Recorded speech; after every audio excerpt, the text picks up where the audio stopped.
Preciso revisar meus preços e agora? Se é algo que você tem dúvida no processo de como fazer, então este vídeo é para você. Para quem não me conhece, eu sou a Juliana Batista e aqui no canal Senhora Midas eu te ajudo a definir as estratégias de vendas. Esse é um tema que muitas pessoas têm dúvidas e se sentem incomodadas para fazer essa abordagem com o cliente. Porém, nós estamos num cenário bastante complexo, onde tudo está subindo de uma forma muito doida e insana, e se você não fizer essa gestão correta de preço, você pode ter sérios problemas com a sua empresa, né, com o seu negócio, e a intenção é que você, né, tenha um negócio lucrativo e saudável. Então vamos lá. Primeira coisa que você precisa fazer é ter em mente que você tem recursos para fazer essa negociação. Quais são os recursos? Uma forma de você negociar transparente com seu cliente é tendo uma fórmula de revisão.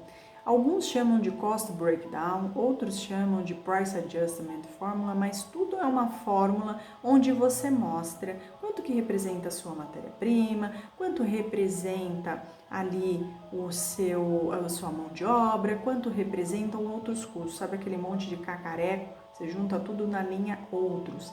Mas Juliana, como que eu descubro quanto representa a matéria-prima, quanto representa a mão de obra, quanto representa esses outros? Primeira coisa que você precisa saber é o custo total para fazer a produção do seu material, né, do produto que você fornece.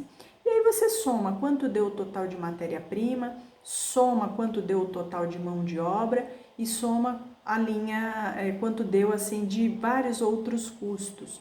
E esse valor somado você vai ter que dividir pelo custo total. É importante você ter isso, porque aí você demonstra de forma bastante transparente, tá? Então, o primeiro exercício que você tem que saber é quanto, né, que representa cada uma dessas linhas no seu custo.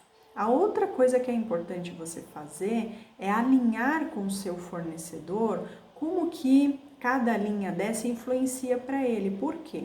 Porque se você definir um indicador, né, para revisão de matéria-prima, um indicador para mão de obra, um indicador para essa categoria outros, que não esteja alinhado com o que você recebe dos seus fornecedores, você tem um sério risco de definir o indicador incorreto e pode ser que você receba muito mais do que você repasse.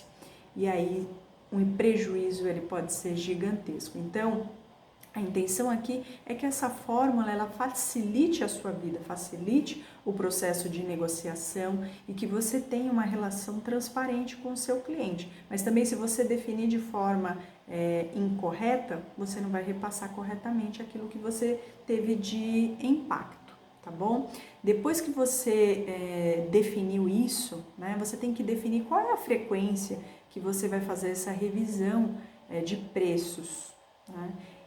Em geral, define-se a cada 3 meses, mas essa definição da frequência também tem que estar alinhado com a frequência que você tem combinado com o seu fornecedor, porque é a mesma coisa, senão você vai receber muito mais impacto do que você vai conseguir repassar. E a intenção, como eu comentei, é que seja transparente, que seja justo para ambos os lados, para você e para o cliente, tá bom? A outra coisa que você tem que fazer é avaliar e combinar com o cliente como que você vai fazer essa definição dos indicadores de inflação. Por quê? Tem uma diferença entre o indicador IPCA e o indicador IGPM. Geralmente para a indústria, o que acaba fazendo mais sentido é o indicador do IGPM, mas é algo que você precisa demonstrar para o seu cliente mostrando. Por quê? O IGPM ele tem uma forte influência, 60% do IGPM, ele tem influência das commodities, 30% aí tem influência do IPC e também tem os 10% que é a influência da construção civil. Então ele acaba sendo um indicador mais completo, né, para você utilizar aí na sua fórmula, e geralmente ele vai na linha outros. Na linha de mão de obra, ou é uma carta de dissídio, provando, né, que você teve aquele incremento, e aí para cada categoria tem um período do dissídio, ou você considera um indicador de inflação.